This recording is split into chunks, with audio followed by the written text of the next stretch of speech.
మూడో దఫా పంచాయతీ ఎన్నికలపై భారత రాష్ట్ర సమితి మరింతగా దృష్టి సారించింది. మొదటి 2 విడతల్లో ఆశాజనక ఫలితాలు వచ్చాయన్న భావనలో ఉన్న ప్రధాన ప్రతిపక్షం చివరి విడతలో ఇంకా మెరుగైన స్థితిలో స్థానాలు రాబట్టుకోవచ్చన్న ఆలోచనలో ఉంది. అందుకు అనుగుణంగా స్థానిక శ్రేణులను సమన్వయం చేసుకోవాలని నేతలకు పార్టీ రాష్ట్ర నాయకత్వం సూచించింది. గ్రామ పంచాయతీ ఎన్నికల్లో ప్రధాన ప్రతిపక్షం భారత రాష్ట్ర సమితి అధికార పార్టీ కాంగ్రెస్ కు గట్టి పోటీ ఇస్తోంది. మొదటి 2 విడతల్లో గులాబీ పార్టీ బలపరిచిన అభ్యర్థులు 2357 సర్పంచ్ స్థానాల్లో విజయం సాధించారు. అధికార పార్టీ తర్వాత రెండో స్థానంలో బీఆర్ఎస్ మద్దతుదారులు సర్పంచులుగా గెలిచారు.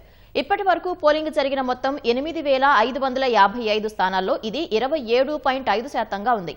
తొలి దఫాలో బీఆర్ఎస్ మద్దతుదారులు 1169 స్థానాల్లో గెలుపొందగా రెండో విడతలో 1188 మంది విజయం సాధించారు.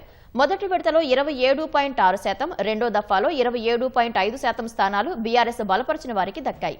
సిద్దిపేట, సిరిసిల్ల, ఆసిఫాబాద్, జనగామ జిల్లాల్లో గులాబీ పార్టీ మంచి పనితీరు కనబరిచింది. రంగారెడ్డి, వనపర్తి, మెదక్, కరీంనగర్, యాదాద్రి, వరంగల్, నాగర్ కర్నూల్ తదితర జిల్లాల్లోనూ బీఆర్ఎస్ మద్దతుదారులు బాగానే గెలుపొందారు.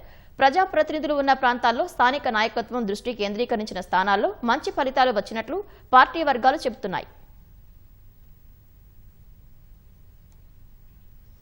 గతంలో జరిగిన స్థానిక సంస్థల ఎన్నికలతో పోలిస్తే ఈ ఎన్నికలకు స్పష్టమైన తేడా కనిపిస్తోందని బీఆర్ఎస్ నేతలు అంటున్నారు.